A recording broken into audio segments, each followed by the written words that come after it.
ആകാശത്തിലെ ടാങ്കുകൾ എന്ന് വിശേഷിപ്പിക്കുന്ന ലോകത്തിലെ ഏറ്റവും ആക്രമണശേഷിയുള്ള ഹെലികോപ്റ്ററുകൾ അപ്പാച്ചെ അത് ഇന്ത്യയിലേക്ക് എത്തിയിരിക്കുന്നു. അതായത് 3 ഹെലികോപ്റ്ററുകളാണ് ആദ്യഘട്ടമായി ഇപ്പോൾ എത്തിയിരിക്കുന്നത്. 15 മാസത്തെ കാത്തിരിപ്പിനൊടുവിൽ ഈ ഹെലികോപ്റ്ററുകൾ എത്തിയതോടുകൂടി ഇന്ത്യൻ കരസേന കൂടുതൽ കരുത്താർജിക്കും. അതായത് ചരിത്രത്തിലാദ്യമായി കരസേന ഹെലികോപ്റ്ററുകൾ കൂടി ഉപയോഗിക്കുന്നു. അപ്പം ആ സേനയുടെ മുന്നേറ്റത്തിന്, അവയുടെ കൃത്യമായ പ്രവർത്തനത്തിന്, എന്തിന് രാത്രികാല പ്രവർത്തനങ്ങൾക്ക് തന്നെ കൂടുതൽ ഊർജം പകരുന്ന ഒരു നീക്കമാണ് നടത്തുന്നത്. നമ്മൾ നേരത്തെ തന്നെ 5621 കോടി രൂപയുടെ ഒരു കരാർ അമേരിക്കയുമായിട്ട് ഒപ്പുവെച്ചിരുന്നു.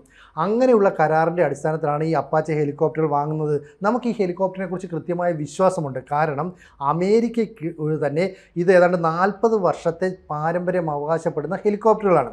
മാത്രമല്ല 1980 മുതൽ അമേരിക്ക നടത്തിയ എല്ലാ സൈനിക ആക്രമണങ്ങളിലും സൈനിക നടപടികളിലും ഈ അപ്പാച്ചെ ഹെലികോപ്റ്ററുകൾ കൃത്യമായ ഒരു പങ്ക് വഹിച്ചിരുന്നു. അപ്പം ഇപ്പോൾ ഇന്ത്യയിലേക്ക് കൊണ്ടുവന്ന ഹെലികോപ്റ്ററുകൾ മാരകമായ വെടിവയ്പ്പിന്, അതുപോലെ തന്നെ പോരാട്ട പ്രതിരോധത്തിന് എല്ലാം ഉപയോഗിക്കാൻ കഴിയുന്നതാണ്. നിലവിൽ പാകിസ്ഥാനുമായിട്ട് അതിർത്തിയിൽ ഒരു സംഘർഷാവസ്ഥ നിലനിൽക്കുന്ന സാഹചര്യത്തിൽ അമേരിക്കൻ വിമാനത്തിൽ കൊണ്ടുവന്നിറക്കിയ ഈ ഹെലികോപ്റ്ററുകൾ പെട്ടെന്ന് തന്നെ അതിർത്തിയിലേക്ക് നമ്മൾ വിന്യസിക്കുകയാണ്.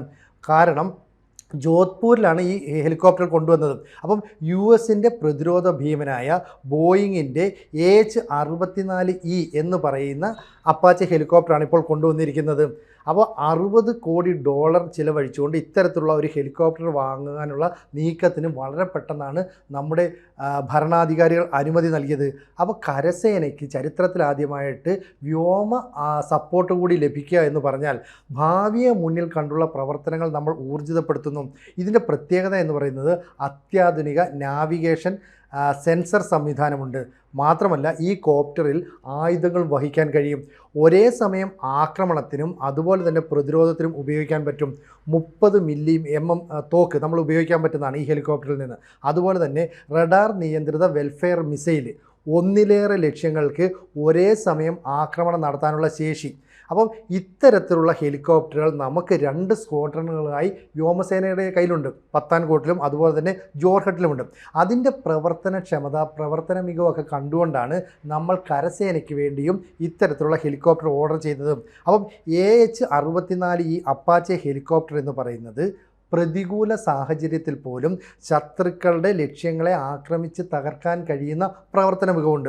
ഒപ്പം തന്നെ നൂതനമായ സാങ്കേതിക വിദ്യ, അതുപോലെ തന്നെ ഏകോപനം, അതുപോലെ തന്നെ എന്തെങ്കിലും തരത്തിലുള്ള സംവിധാനങ്ങൾ അല്ലെങ്കിൽ റഡാറിനെ കബളിപ്പിക്കാനുള്ള സംവിധാനങ്ങളൊക്കെ ഒരുക്കി വെച്ചാൽ അതിനെ പ്രതിരോധിക്കാൻ കഴിയുക, ഇങ്ങനെയുള്ള ഒരുപാട് മികവുകൾ ഈ അപ്പാച്ചെ ഹെലികോപ്റ്ററുകൾക്കുണ്ട് എന്നുള്ളതാണ് ഏറ്റവും വലിയ പ്രത്യേകത.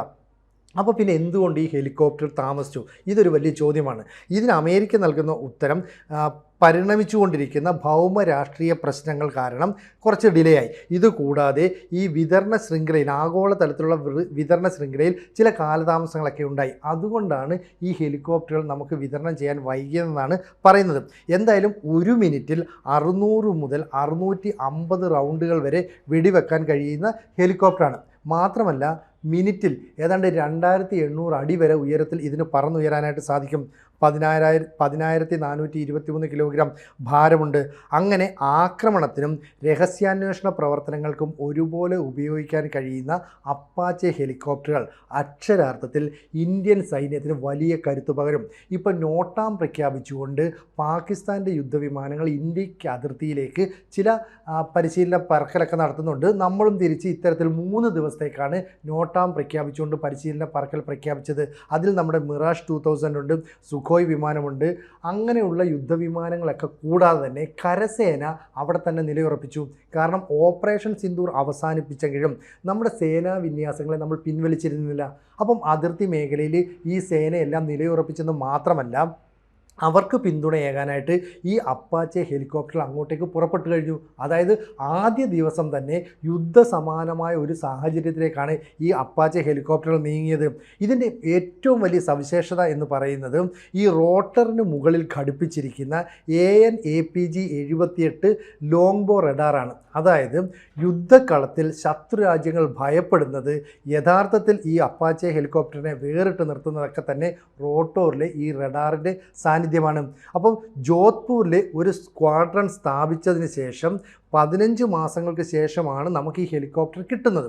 എന്നിട്ട് പോലും അതിനെ കൃത്യമായി ഉപയോഗപ്പെടുത്താൻ നമുക്ക് സാധിച്ചിട്ടുണ്ടെങ്കിൽ സ്വാഭാവികമായും അമേരിക്കൻ പിന്തുണയും നമുക്കുണ്ട്. ഇവിടെ നമ്മൾ കണക്ക് കൂട്ടുന്നത് അസിം മുനീറിനെ ഉപയോഗിച്ച് പാകിസ്ഥാൻ അതായത് പട്ടാളത്തെ ഉപയോഗിച്ച് അസിം മുനീർ അമേരിക്കൻ പിന്തുണയോടെ ഇന്ത്യക്ക് നേരെ ആക്രമണം നടത്തും. മറ്റൊരു യുദ്ധമുഖം തുറക്കാനായിട്ട് ബംഗ്ലാദേശിൻ്റെ സഹായം ഉപയോഗിക്കും. അപ്പോൾ അമേരിക്ക അവർക്ക് പിന്തുണ നൽകുമെന്നാണ്. പക്ഷേ നമ്മളും അമേരിക്കയും തമ്മിലുള്ള ആയുധ കരാറുകളുടെ അടിസ്ഥാനത്തിലാണ് ഇപ്പോൾ നമുക്ക് ഈ അപ്പാച്ചെ ഹെലികോപ്റ്ററുകൾ ഇവിടെ എത്തിച്ചു തന്നിരിക്കുന്നത്. അപ്പം 30 mm തോക്ക്, റഡാർ നിയന്ത്രിത വെൽഫെയർ മിസൈൽ സംവിധാനങ്ങൾ, അതുപോലെ തന്നെ ഈ ഹെലികോപ്റ്ററിൽ 2 സീറ്റുകൾ സജ്ജീകരിച്ചിട്ടുണ്ട്. അതായത് 2 പേർക്ക് ഇതിനകത്ത് ഇരിക്കാം. അങ്ങനെയാണെങ്കിൽ ഒരാൾക്ക് ഹെലികോപ്റ്റർ നിയന്ത്രിക്കുന്ന സമയം കൊണ്ട് തന്നെ മറ്റൊരാൾക്ക് ആക്രമണത്തിൽ പങ്കെടുക്കാം. അപ്പോൾ യുദ്ധസമാനമായ സാഹചര്യത്തിൽ ഇത്തരത്തിൽ ഹെലികോപ്റ്റർ കൺട്രോൾ ചെയ്യാനും ആയുധങ്ങൾ കൃത്യമായിട്ട് ഉപയോഗിക്കാനും സാധിക്കും. ഇത് 1980 മുതൽ അമേരിക്ക തെളിയിച്ചതാണ്. അപ്പോൾ ഇതിനെ സംബന്ധിച്ച് നമുക്ക് വിശ്വാസ്യത അല്ലെ ഫലപ്രാപ്തിയിലുള്ള ആശങ്ക ഇതൊന്നും തന്നെ ഇല്ല. കാരണം പൂർണ്ണമായിട്ട് നമുക്ക് വിശ്വസിക്കാവുന്ന രീതിയിലാണ് ഈ ഹെലികോപ്റ്ററുകൾ നമ്മൾ ഇപ്പോൾ ഇറക്കുമതി ചെയ്തിരിക്കുന്നത്. എന്തായാലും ഭൂപ്രദേശങ്ങൾക്ക് പിന്നിൽ ഒളിഞ്ഞിരുന്നുകൊണ്ട് തന്നെ എന്തെങ്കിലും ലക്ഷ്യങ്ങൾ എതിർ രാജ്യം നടത്താൻ ശ്രമിച്ചാൽ അതിനെ കൃത്യമായിട്ട് സ്കാൻ ചെയ്ത് ആ ലക്ഷ്യം മനസ്സിലാക്കിക്കൊണ്ട് അവിടേക്ക് അക്ഷരാർത്ഥത്തിൽ ആക്രമണം നടത്താൻ കഴിയും. എന്ന് പറഞ്ഞാൽ ഇൻഫ്രാറെഡ് സെൻസറുകളുടെ സാന്നിധ്യം ഉള്ളതുകൊണ്ട് തന്നെ ഇരുട്ടിലെ ഒരു വേട്ടക്കാരൻ എന്ന് പോലും നമുക്ക് ഈ അപ്പാച്ചെ ഹെലികോപ്റ്ററെ വിളിക്കാം. അങ്ങനെയാണ് ആകാശത്തിലെ ടാങ്കറുകൾ എന്ന് വിളിപ്പേരുള്ള അപ്പാച്ചെ ഹെലികോപ്റ്ററുകളുടെ ആദ്യ ബാച്ച് 3 എണ്ണം ഇപ്പോൾ ഇന്ത്യയിലേക്ക് എത്തിയിരിക്കുന്നത്. ഇനി 3 ഹെലികോപ്റ്ററുകളൂടി കരാർ അനുസരിച്ച് നമുക്ക് നൽകേണ്ടതുണ്ട്.